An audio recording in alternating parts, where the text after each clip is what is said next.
আসসালামু আলাইকুম, স্বাগত জানাচ্ছি চ্যানেল আই সংবাদে। আমি রিদিতা রেজা। শুরুতেই জানিয়ে দিচ্ছি ফ্রেশ আটা ময়দা সুজি সংবাদ শিরোনাম। জুলাই আন্দোলনকারীদের উপর নিষ্ঠুরভাবে দমন পীড়ন হাসিনা সরকারের ভুল ছিল স্বীকার করলেন জয়। অন্তর্ভুক্তিমূলক নির্বাচনে দেশে স্থিতিশীলতা ফেরাতে পারে মন্তব্য। ইভিএম বিলুপ্ত, পলাতকদের নির্বাচনে অংশ নিতে না পারার বিধানসহ গণপ্রতিনিধিত্ব আদেশ অনুমোদন। কোনো আসনে একক প্রার্থী থাকলে না ভোটের সুযোগ। এবং তৃতীয় ওয়ানডেতে ওয়েস্ট ইন্ডিজকে হারিয়ে সিরিজ জিতল বাংলাদেশ। ওডিআইতে লাল সবুজের দ্বিতীয় সেরা ওপেনিং পার্টনারশিপ।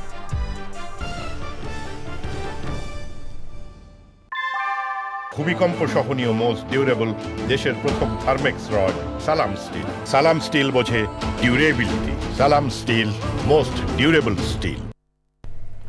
সংবাদ শিরোনামগুলো জানাচ্ছিলাম। এখনকার এই সংবাদ আয়োজন একই সঙ্গে চ্যানেলের ইউটিউব চ্যানেল এবং চ্যানেলের ওটিটি প্ল্যাটফর্ম আইস্ক্রিনে লাইভ স্ট্রিম হচ্ছে।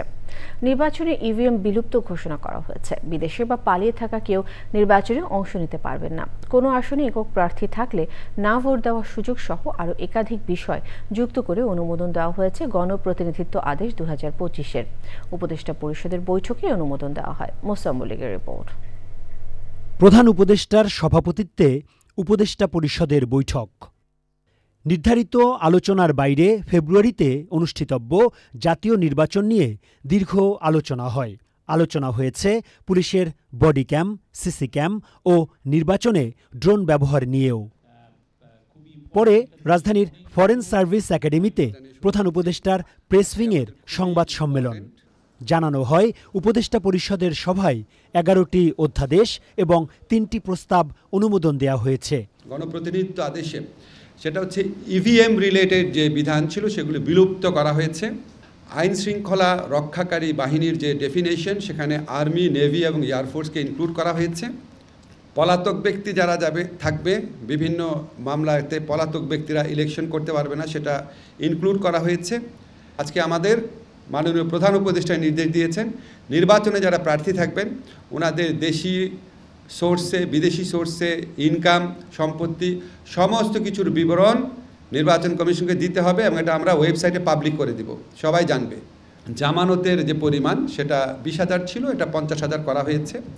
নো ভোটের একটা বিধান করা হয়েছে। যেই নির্বাচনে একজন প্রার্থী থাকবে, আপনাদের 2014 সনের ভুয়া ইলেকশনের স্মৃতি নিশ্চয় মনে আছে, 153টা না 54টা আসনে একজন প্রার্থী ছিল, সাজানো নির্বাচন ছিল। এই ধরনের নির্বাচন যেন না হয়। একজন প্রার্থী থাকলে সেখানে যারা ভোটার আছে তারা না ভোট দিতে পারবে, যেই প্রার্থী পছন্দ না, তখন সেখানে আবার নির্বাচন হবে। জোটের ক্ষেত্রে যদি নির্বাচনী জোট হয়, জোটের অংশ হলেও দলের যে প্রতীক সেটাতে ইলেকশন করতে হবে। প্রশ্নের জবাবে আসিফ নজরুল বলেন, উপদেষ্টা পরিষদে রদবদল বা কোনো উপদেষ্টার পক্ষপাতিত্ব নিয়ে কোনো আলোচনা হয়নি। যেহেতু উপদেষ্টা পরিষদের বৈঠক হলো, গতকালকে মাননীয় প্রধান উপদেষ্টার সঙ্গে দুটো রাজনৈতিক দলের বৈঠক ছিল এবং তারা উভয়ই বলেছে যে বর্তমান উপদেষ্টা পরিষদের যারা যারা আছেন তাদের অনেকের বিরুদ্ধে তাদের অভিযোগ আছেন এবং তারা বলছেন, মনে করছেন যে তারা বিশেষ বিশেষ দলের পক্ষপাতিত্ব করেন, যেটা তারা মেনে নিতে পারছেন না। এই বিষয়ে আছে কোনো অনেকখানি আলোচনা হয়েছে না, এটা নিয়ে আলোচনা হয়নি। আমরা এগুলো এত সিরিয়াসলি নেই না। ওনারা কিছুদিন পরপরই এই ধরনের কথা বলেন, কিন্তু আমাদের সবার সাথে ওনাদের এত আন্তরিক সম্পর্ক, আপনারা যদি দেখতেন আপনারা অবাক হয়ে যেতেন।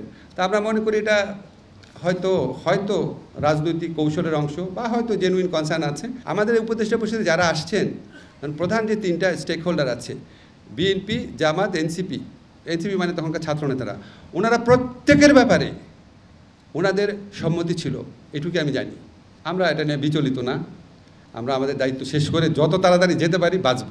সংবাদ সম্মেলনে জানানো হয়, বিমানবন্দরের কার্গো ভিলেজে আগুনের ঘটনার কারণ জানতে স্কটল্যান্ড ইয়ার্ড, অস্ট্রেলিয়া সহ আরও একটি দেশের সহায়তা চেয়েছে বাংলাদেশ। Mostafa Mallik, channel I, Dhaka. সময় হলো বিরতি নেবার। বিরতির পর আরও সংবাদের সাথে জানিয়ে ফিরব। ফিলিস্তিনের পশ্চিম তীর দখলে ইসরায়েলি পার্লামেন্টে বিল পাস। ট্রাম্পের শান্তি পরিকল্পনার জন্য হুমকি বললেন মার্কিন পররাষ্ট্রমন্ত্রী। চুল কত ঘন টেস্ট করতে চান? 1 মানে পাতলা চুল, 2 হলে মাঝারি। আবারও আমন্ত্রণ। এবারে আমিন জুয়েলার্স আন্তর্জাতিক সংবাদ।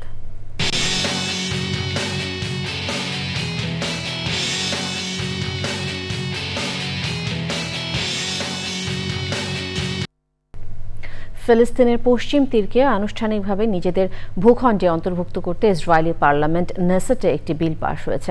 তবে ইসরায়েলি প্রধানমন্ত্রী বেনিয়ামিন নেতানিয়াহু নিজেই এই প্রস্তাবের বিরোধিতা করেছেন। পশ্চিম তীর দখলের বিল পাস মার্কিন প্রেসিডেন্ট ডোনাল্ড ট্রাম্পের শান্তি পরিকল্পনার জন্য হুমকি স্বরূপ বলেছেন দেশটির পররাষ্ট্রমন্ত্রী মার্কো রুবিও। এদিকে গাজা ইসরায়েলের কর্মকাণ্ডকে বিবেক বর্জিত ও গণহত্যার শামিল উল্লেখ করে দেশটির উপর নিষেধাজ্ঞা আরোপের আহ্বান জানিয়েছেন ইহুদি ধর্মাবলম্বী বিশ্বের 450 জন বিশিষ্ট ব্যক্তি। এক্সিম ব্যাংক বাণিজ্য সংবাদ।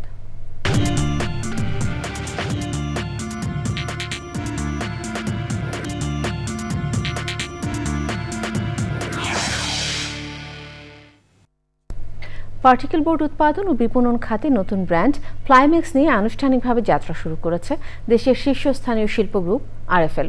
ঢাকার একটি হোটেলে অনুষ্ঠানে একটি মোড়ক উন্মোচন করেন আরএফএল গ্রুপের ব্যবস্থাপনা পরিচালক আর.এন. পাল। আরএফএল প্রাইম্যাক্স ব্র্যান্ডের পার্টিকেল বোর্ড উৎপাদন করছে নরসিংদীর ডাঙ্গা ইন্ডাস্ট্রিয়াল পার্কে নিজস্ব কারখানায়। কারখানার বার্ষিক উৎপাদন ক্ষমতা 13 লাখ পিস, যা আগামী 2 বছরের মধ্যে 5 গুণ বৃদ্ধির পরিকল্পনা রয়েছে। অনুষ্ঠানে জানানো হয় আগামী 2 বছরে আরও 1000 মানুষের কর্মসংস্থানের সুযোগ হবে এ ব্যবসায়।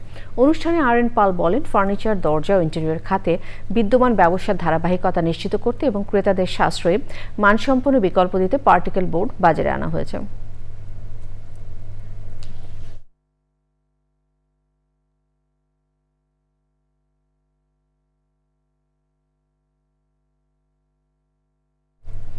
এবারে অন্যান্য খবর। জুলাইয়ে আন্দোলনকারীদের উপর নিষ্ঠুরভাবে দমন পীড়ন হাসিনা সরকারের ভুল ছিল বলে স্বীকার করলেন সজীব ওয়াজেদ জয়। তিনি এপির সাথে সাক্ষাৎকারে এ ভুল স্বীকার করেন। সাবেক প্রধানমন্ত্রী শেখ হাসিনার ছেলে Sajeeb Wazed Joy associated press APK দেওয়া সাক্ষাৎকারে বলেন, নির্বাচন অন্তর্ভুক্তিমূলক, অবাধ ও সুষ্ঠু না হলে বাংলাদেশে রাজনৈতিক অস্থিরতা কাটবে না। সাদিম মাহমুদের রিপোর্ট। যুক্তরাষ্ট্রের ওয়াশিংটন ডিসি থেকে অ্যাসোসিয়েট প্রেস এপির মুখোমুখি বাংলাদেশের সাবেক প্রধানমন্ত্রী শেখ হাসিনার ছেলে সজীব ওয়াজেদ জয়। সাক্ষাৎকারে উঠে আসে বাংলাদেশের বর্তমান রাজনৈতিক প্রেক্ষাপট। 24-এর গণঅভ্যুত্থানে শেখ হাসিনার 15 বছরের শাসনের পতন হয়। ওই সময় তিনি দেশত্যাগে বাধ্য হন এবং বর্তমানে তিনি ভারতে নির্বাসিত অবস্থায় আছেন। জুলাই আন্দোলনের সময় আন্দোলনকারীদের ওপর হাসিনা সরকারের নিষ্ঠুর দমনপীড়ন ভুল ছিল বলে সাক্ষাৎকারে স্বীকার করেন জয়। তবে তিনি বলেন, জাতিসংঘ প্রতিবেদনে 1400 জন নিহত হওয়ার কথা বলা হয়েছে, তবে অন্তর্বর্তী সরকারের স্বাস্থ্য উপদেষ্টা 800 জন নিহতের কথা বলেছেন।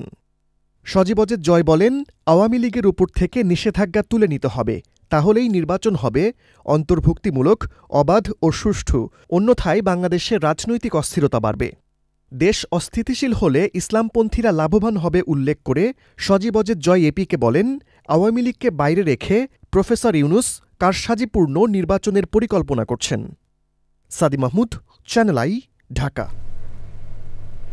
তৃতীয় শেষ ওয়ানডেতে ওয়েস্ট ইন্ডিজের বিপক্ষে রেকর্ড দ্বিতীয় সর্বোচ্চ 179 রানের জয়ে 2-1 ব্যবধানে সিরিজ জিতল বাংলাদেশ। 297 রানের টার্গেটে খেলতে নেমে টাইগারদের বোলিং তোপে 119 বল হাতে রেখে উইন্ডিজরা অল আউট হয় 117 রানে। এর আগে স্বাগতিকদের হয়ে ওপেনিংয়ে 176 রানে দুর্দান্ত পার্টনারশিপ করেন সৌম্য ও সাইফ। 9 রানের জন্য সেঞ্চুরি আক্ষেপ থাকলেও ম্যাচ সেরা হয়েছেন সৌম্য সরকার। তবে 12 উইকেট ও 68 রান করে সিরিজ সেরা হয়েছেন লেগ স্পিনার রিশাদ। আদিল আহমেদ শানের report. Centre for policy dialogue সিপিডির সম্মানীয় ফেলো অর্থনীতিবিদ ডক্টর দেবপ্রিয় ভট্টাচার্য বলেছেন, নতুন বাংলাদেশ গড়তে এবং দেশকে মধ্যম আয়ের স্তরে নিতে সংস্কার অপরিহার্য। সংস্কার বিরোধী জোট ভাঙতে হলে পরিকল্পিত উদ্যোগ নিতে হবে। সিলেটে সিপিডির উদ্যোগে নাগরিক প্ল্যাটফর্মের প্রাক নির্বাচনী আঞ্চলিক পরামর্শক সভা শেষে সাংবাদিকদের প্রশ্নের জবাবে এসব কথা বলেন তিনি। মুক্ত আলোচনায় বিভিন্ন রাজনৈতিক দলের নেতা, সামাজিক ও সাংস্কৃতিক অঙ্গনের প্রতিনিধিরা উপস্থিত ছিলেন।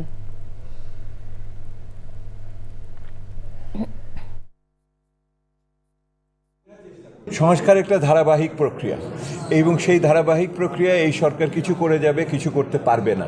সেহেতু বাকি যেটুকু থাকবে, এখন যে সময়টুকু আছে, এই সরকারকে বলতে হবে আমি চলে যাওয়ার আগে বাকিটুকু কি করে যাব।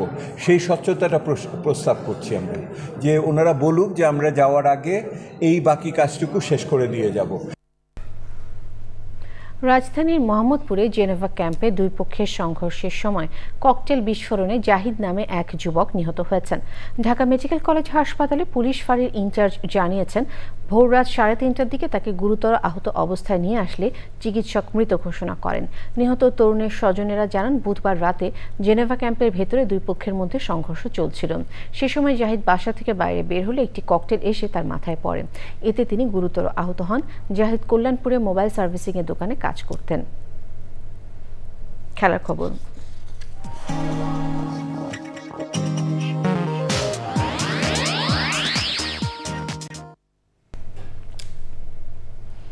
ওয়েস্ট ইন্ডিজের বিপক্ষে 3 ম্যাচে প্রথম 2 টি-20-র জন্য 15 সদস্যের বাংলাদেশ দল ঘোষণা করেছে বিসিবি। ইনজুরি কাটিয়ে দলে ফিরেছেন অধিনায়ক লিটন কুমার দাস। বাদ পড়েছেন সাইফুদ্দিন, রাখা হয়নি সৌম্য সরকারকেও। ইনজুরির কারণে এশিয়া কাপের শেষে আন্দোলনকারীদের উপর নিষ্ঠুরভাবে দমন পীড়ন হাসিনা সরকারের ভুল ছিল স্বীকার করলেন জয়। অন্তর্ভুক্তিমূলক নির্বাচনে দেশে স্থিতিশীলতা ফেরাতে পারে মন্তব্য। ইভিএম বিলুপ্ত, পলাতকদের নির্বাচনে অংশ নিতে না পারার বিধানসহ গণপ্রতিনিধিত্ব আদেশ অনুমোদন, কোনো আসনে একক প্রার্থী থাকলে না ভোটের সুযোগ। এবং তৃতীয় ওয়ানডেতে ওয়েস্ট ইন্ডিজকে হারিয়ে সিরিজ জিতল বাংলাদেশ। ওডিআইতে লাল সবুজের দ্বিতীয় সেরা ওপেনিং পার্টনারশিপ। শেষ করছি চ্যানেলের সংবাদ। ধন্যবাদ।